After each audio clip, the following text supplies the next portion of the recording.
I think it's important to think about choices and consequences here, and I think election administrators are in a position to clearly communicate that. What were they able to do in 2020 with that money that they won't be able to do in 2024 without it? What are the choices and consequences that election officials are facing? And they need to communicate that not just to the lawmakers who set their budgets, but to their communities. The full and free exercise of our sacred right and duty to vote is more important in the long run than the personal hopes or ambitions of any candidate for any office in the land. You're listening to High Turnout, Wide Margins, an insider's look at election administration hosted by Brianna Lennon and Eric Fay. Welcome to High Turnout, Wide Margins. This is Brianna Lennon. I'm the county clerk for Boone County, Missouri, and with me is my co-host, Eric Fay, Director of Elections in St. Louis County, Missouri. And today we're going to be talking about elections funding, the prognostications of elections funding moving into 2024, and why it's so important that we have a really good, robust pool of resources as we go into a presidential election year, especially after 2020. So today we are talking to two folks. We're really excited to have Ben Hovland today. Thanks for having me. Great to be here. And we also have a special guest from Votebeat, and I'll have her introduce herself too. Hi, I'm Carrie Levine. I'm a story editor at Votebeat and happy to be here. Thanks for having me. So Ben is a EAC commissioner with the Election Assistance Commission, and so he is intimately involved in the federal level funding, and Carrie has done really exhaustive work covering a number of elections issues, but a lot of election funding issues as well. So we have two experts on what the state of federal funding is for elections, and so we're really excited to talk to them. But we will first ask our regular question: how did you end up working in the election space, or what has surprised you the most as you've covered elections? Like, is what you're covering now what you thought Votebeat would turn into last year? I'm a longtime campaign finance reporter, and so I've got some experience with complicated systems that people don't understand very well. It was actually good prep for this. And so I think what we're covering is why things are playing out the way that they are, right? What people think versus what is correct and true, and also helping people understand all the things going on behind the scenes that aren't necessarily visible to them, but that explain things. And so I think we're doing a pretty good job doing that. I've been really happy with it. And I also think we've had a chance to shine a spotlight on election administrators and how they're navigating these really complicated waters that nobody prepared them for, to talk about how they are answering questions from people who believe things that are not true, that are not correct, how they're dealing with the pressures on their office, and the creative solutions that they're finding to things like limited funding. And so I think we're really I think we're doing a good job shining a light on something that's complicated for people, and I really enjoy that. Awesome. Well, thanks, Carrie. And Ben, if you would like to introduce yourself a little bit further. And of course, for regular listeners of the podcast, Ben has been a guest before, guest host, actually the only guest host in the history of the podcast. And of course, earned his election administration chops in Missouri, like any, good election administrator should, I guess. But Ben, we're here to talk about election funding. And so after you kind of introduce yourself, maybe you'd be willing to set the stage for the state of federal funding for elections, where that stands, where the money that has come through and might be coming through the EAC, what the state of that is, and all that good stuff. Yeah, thanks. Great to be back. It's it is quite an honor to be the only guest host ever. I think I need to get some kind of plaque or something to memorialize that. I am still a commissioner at the Election Assistance Commission, and we rotate. So I'm the current vice chair. And talking about this issue about the funding of elections, is always something near and dear to my heart. It feels like something that I've been involved in for quite a while, certainly since my time at the Senate, and the importance of it, in this moment with all the challenges that the community is facing. I think that adequate funding is needed now more than ever. And so, as we look out at the landscape, the federal funding cycles tend to run a little behind, what is supposedly regular order, but we did pretty good this year with sort of an end of year funding, just a few months of a continuing resolution, and so we saw with the Help America Vote Act funding, we saw an additional $75 million. I know the draft language had envisioned a higher number, potentially around 400 million, and so I certainly know there was disappointment at that $75 million number. I think, to me, if there's a silver lining there, it is that we've seen some regularity. I'm not sure we've totally figured it out, but at least there is some regularity that we're seeing. I think speaking of that, consistency and predictability is really important. One of the things that I know has an effect on that as well, and I'm not sure which one of you wants to speak to it, but there's also conversations among local election authorities that if some of that money could bypass the state, go directly down to the locals, because while consistent funding is good, consistent appropriation is also necessary. So if you have a state that is not always funneling that money down to the local level, it can have an impact on things. Do one of you or both of you want to touch on that relationship and if that has come up in conversations at the federal level? I'm happy to jump in there. Certainly, that is something we hear at the Election Assistance Commission. The House in the last few appropriations cycles has had some language that talks about 50% in cash or in kind going to local election officials. I think that language, to me, makes sense around addressing the challenges of sort of the variations across the country, the top-down, bottom-up dynamics. You have states like Louisiana where the state pays for poll workers. So, of course, you have to take that into account. Or the states where, at the state level, they buy the voting equipment or costs like statewide voter registration databases. Certainly, I think I could see a scenario where you certainly are getting credit for sort of allocating those. But we do hear about the needs at the local level pretty consistently. Again, not all states have passed down that money equally. I also think it's part of a bigger conversation.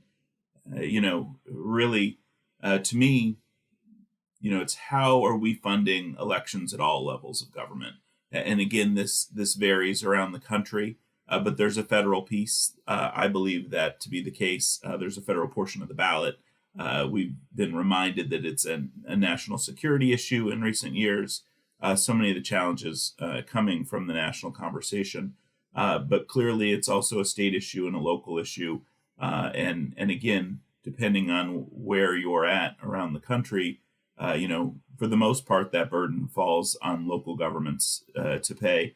In some cases, we hear from election offices who are wholly funded by fees they charge for other services, for land recording or otherwise. And so, I think there's really a need to look. I like the examples that I've heard about. Basically the real estate of the ballot. The portions of the ballot and paying for your portion, whether that's through a chargeback mechanism or something else. I do think we need to look at that and think about it holistically across all levels of government. Yeah, it's really interesting, and I want to jump a little bit off what Ben said about kind of the decentralized nature of American elections and how it can be hard to figure out how much elections really cost. I've tried a few times, and everyone accounts for it differently. Everyone tracks their expenses differently, the people who work on elections differently. So it's really hard. There have been some good attempts to get a handle on this. I know MIT professor Charles Stewart, who's kind of a noted expert, worked with some other experts in 2013 and estimated that local election departments spent about $2.6 billion in 2012 on election administration. And now we have advocacy groups like the Brennan Center and experts like the Bipartisan Policy Center who estimate that for election security and other costs, local election officials really need another $2 billion. And so the question of who pays the bill for this and what really should be an election expense is an open question, and that makes some of these discussions really hard to have. I think the other thing that makes these discussions really hard to have and to fix on numbers is that election officials are really creative people. They're frugal people, and they pride themselves on finding really creative solutions to problems. And so sometimes that means that, they perform miracles, right, with the amount of money and the resources that they have, which also makes it hard to figure out how much something should cost. You hear over and over that there needs to be predictable funding. You hear over and over that there needs to be consistent funding. You hear over and over that it takes time to do things like buy equipment like drop boxes or voting machines. And so people need to know that this funding is coming down the pike on a reasonable timeline so that they can get these pieces in place. And so these are all things that tend to get lost in the funding discussion. The Department of Homeland Security has, for the first time, said that a certain percentage of their grants must be spent on election security, right? It's like 3% of $2 billion must be spent on election security. And in some cases, those grants go directly to communities, bypass the state. And that's a big deal, but it just isn't necessarily going to be enough money to meet everyone's needs. Hi, I'm Brianna Lennon, County Clerk for Boone County, Missouri, and you're listening to High Turnout, Wide Margins, a podcast where we explore local election administration. But I think what perhaps we don't spend enough time talking about is what are we going to actually use that funding for? And I think Ben might be able to speak to this in 2020 when Congress allocated money for elections and the EAC was dispersing it. And I think the EAC did an admirable job dispersing it as quickly as they could. When this money is all of a sudden dispersed, there's some federal guidelines and, in accordance with HAVA you can use on these types of things. But I worry that we don't always have a plan for how to use this money. And I don't know, Ben, from your position on EAC, if you can speak to that, if maybe you can speak to a little bit to what states have used the money for in recent years, and if maybe that would provide a roadmap as to what a consistent funding stream would be used for in the future. Yeah, thanks for that. I think that you're exactly right. And again, because people are, one, have different needs because of the state and local structures, or maybe in different places with like cyclical replacement of equipment, we really have seen this variation and really starting with the 2018 $380 million. I used to talk about, essentially we were seeing election officials almost choose from a menu of options. We saw a lot of people replace old equipment or paperless equipment. We saw a number of states, replace their statewide voter registration database or harden those systems. Certainly in response to a lot of the cyber issues that came up in 2016. We saw states like Illinois really lean into the Cyber Navigator program and be able to provide a level of support and expertise to their counties sort of on a regional basis. And so, again, you saw a number of things. I also think about, recently I've heard, a number of stories about people using the Cyber Security Infrastructure and Security Agency, CISA, their physical security advisors, to have those folks come out to your office, do an assessment of, where there may be vulnerabilities with the physical security of your office. And we've seen those assessments result in significant local investment. I look at I look at the landscape right now and I think about, the cyber issues haven't gone away. That's certainly a source of cost. Voting equipment, of course, is still aging. We throw on the challenges of combating mis and disinformation, which sometimes spirals into physical threats and harassment, and obviously the toll that takes, both on the office, but just on individuals who are having to deal with that. We're seeing the weaponization of records requests. Again, that can be overwhelming for the office, and again, taxing on staff. And so much of that, the main way or one way that you combat a lot of that is through voter education. But I think so often voter education gets backburnered because there isn't enough money for it. And so to me, I see all of those challenges and all of those areas that need to be addressed in a space that was already underfunded. And that's pretty daunting. I think too, as laws change, right? We're in a period where state lawmakers are really legislating on elections. There's a lot of bills and a lot of new laws that local election administrators have to figure out how they can comply. And that means resources, right? They're spending time figuring that out. They're changing procedures. They're changing designs. They need more people. And so I think as these laws passed, it's still hard to say how much of an impact they have on dollars, on resources, on time allotment, but that's something that becomes a factor as well. And so I think it's easy to sometimes ignore things that don't look like there are new laws that say you must buy this, right? It's easy to say, well, there's not a dollar attached to this, but they can change the way that election administrators use the resources that they have. They can spread them more thinly. Sometimes the federal grant money can entail onerous record keeping or reporting, and I wonder if you can maybe speak to that point about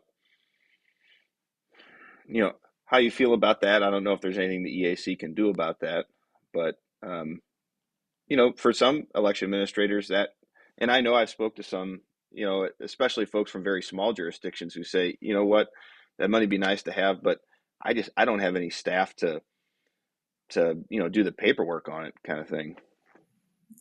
Yeah, again, as somebody who's thought about this for a while, that is one of the challenges that you come back to. Certainly at the EAC, I've been pleased that we've been able to, we've seen a recent increase in funding that's gone a long way to building out our program, and part of that has been adding grant staff that are able to provide support to offices, and again, address a lot of those issues and challenges that come up. But when you start thinking about, even putting on my former hat as a Senate staffer, trying to think about how you can do federal money and get it to the local level, and not have some of those burdens. I mean, certainly that becomes a challenge. I mean, to me, that's part of why some of that House language made sense, was it sort of dictates a certain amount of subgranting. But the reality, when you have, thousands and thousands of jurisdictions, and particularly, in the states that run elections at the municipal level, you're getting down to very small jurisdictions who, no matter, even a pretty big, piece of money, if you carve that up into 8,000 or so jurisdictions, for those smaller towns or villages, their portion is going to be pretty small. And so then, if, to your point, Eric, if you say, okay, well, I've got to spend half of this or whatever on the compliance piece. And so to me, that is why sort of language that includes the state and has, has some provisions to make sure to include the locals, or make sure, the in cash or in kind is a lot of flexibility. But again, for those smaller rural jurisdictions, it's not putting the burden of compliance, totally on them or directly on them. are there things that we could be doing? I mean, should we be pushing our states harder? Should we be, with everything so decentralized and piecemealed coming down, what should we be doing? We can all these conversations are happening in DC, and, all this advocacy is happening like on a day-to-day basis. What can we do to try to stave off some of these kind of issues? And I don't know. I'm just trying to be optimistic. I'm trying to come up with an action item. I think that, election administrators have a really strong case to make for being generally good stewards of resources. I was looking at the National Conference of State Legislatures data, and something like 23 states have now banned private or philanthropic resources or restricted private and philanthropic resources for election costs. And that means that hundreds of millions of dollars that went to elections in 2020 are no longer available to election administrators. So as someone who early in her career really sat through a lot of municipal and county budget presentations, I think it's important to think about choices and consequences here. And I think election administrators are in a position to clearly communicate that. What were they able to do in 2020 with that money that they won't be able to do in 2024 without it? What are the choices and consequences that election officials are facing? And they need to communicate that not just to the lawmakers who set their budgets, but to their communities. Because I think that these are voters, these are people who are counting on their elections being available to them, being accessible to them, and they need to know what's changing. And so I think one thing election administrators have to do, and in the last few years I think they've gotten pretty good at it, is talk about what they do. And talk about the consequences of the choices that are getting made, because at the end of the day, those choices affect voters. They affect the people who have to show up and participate in these elections in order for us to have a functional democracy. They're not purely administrative choices with no consequences. And so I think the more election administrators are able to communicate the consequences of these decisions to their communities and to the lawmakers, then I think everyone goes into this with a common understanding of where we are. And that's really important when you're making decisions about funding or anything else, is for everyone to know why those decisions matter. And so I would say to election administrators, without, taking a side on the right number here, the right amount of money that should go to elections, it's really important for people to understand what that money means, because it's hard to make good policy decisions if there's not a common understanding of that. And election administrators are in a really great position to explain that to people. I think Carrie makes a lot of really great points. I remember, I think I had to testify in front of Congress in sort of the aftermath of 20, and questions were asked about some of the some of that private funding. And, I said, look, I didn't like that money had to be provided. I think that it was a failure of government. I don't think our democracy and the infrastructure of our democracy should be dependent on the charity of billionaires. And so I guess to me, I don't agree with the prohibitions, and I think there's been some unintended consequences. But if you're going to do that, if that's your decision at the legislature, you still need to recognize why it was needed. Otherwise you haven't solved the failure of government portion of that, and provide adequate funding. I think with the creation or the designation of elections as critical infrastructure, there's this sector specific plan. And it says there's a funding section in the sector specific plan, and it says it's impossible to make an honest assessment of the election infrastructure subsector's risk and the potential to mitigate that risk without an understanding of the chronic resource issues the subsector faces at all levels of government. And I guess, again, to me, that is a federal issue. It is a state issue. It is a local issue. And I think to some of the points that Carrie made earlier, I think things that we can do about it. I think, again, I think election officials' sort of Herculean efforts have bailed us out a lot. And so, sort of being the squeaky wheel and and telling the story and being honest about the challenges that we face, and I think highlighting the wins. We've been trying to do sort of more of that at the EAC, but there is this real opportunity for a dual sort of two wins. There's both what the funding does itself, but there's also telling that story for the public confidence angle, and I think we can do more of that. Whenever people push me on why I have confidence in elections, it's like, well, because I see all this work that is done. I know about these investments that have been made, and I think that goes a long way. But again, not everybody gets to see that. So I think telling that story to the public is a big piece of it. I'd just maybe add that large numbers can be really abstract. And so I think when we talk about election costs in the millions or hundreds of millions or billions of dollars, it's hard for people to understand. And so local election administrators are a really important part of telling the story of what that money goes for, how it keeps our elections safe, how it keeps our elections accessible. I agree with that. And I think that, to the degree that there's context, I got some chuckles, but some attention when I talked about how, I told then Senator Blunt that the EAC's budget was less than Kansas City spends on potholes. And that got some attention. Our budget went up.